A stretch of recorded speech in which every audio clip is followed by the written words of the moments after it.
د اسلامي امارت پر وړاندې د پاکستان تازه اقدام. درنو لیدونکو ستړي مه شئ.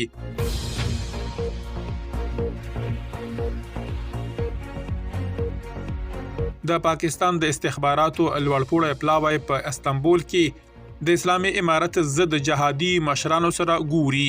د پاکستان د استخباراتي ادارې یو لوړپوړی پلاوی په استنبول کې له پخوانیو افغان چارواکو او جهادي شخصیتونو سره ګوري.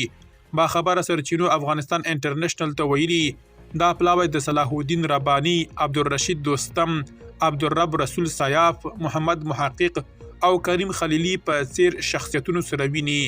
د ترلاسه شوو معلوماتو له مخې د دې غونډو موخه د اسلامي امارت له سیاسي مخالفانو سره د پاکستان د تعاملاتو ډیرول دي.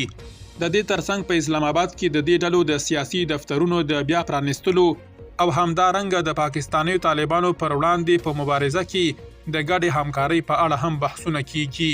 د سرچینو په وینا دا په تیرو 3 میاشتو کې ترکیې ته د لوړپوړو پاکستانیو پلاو دویم یون دی.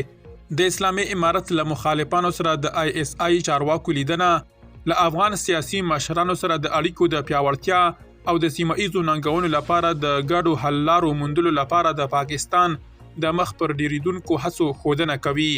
دا خوځښتونه په ځانګړي ډول د اسلامي امارت د فعالیتونو په اړه د مخ پر ډیریدونکو اندېښنو او په افغانستان کې د سیاسي او امنیتي حل لارو موندلو لپاره د کورني او نړیوال فشار د ډیروالي په پایله کې ترسره کیږي. درنو لیدونکو له مالتیا مو مننه.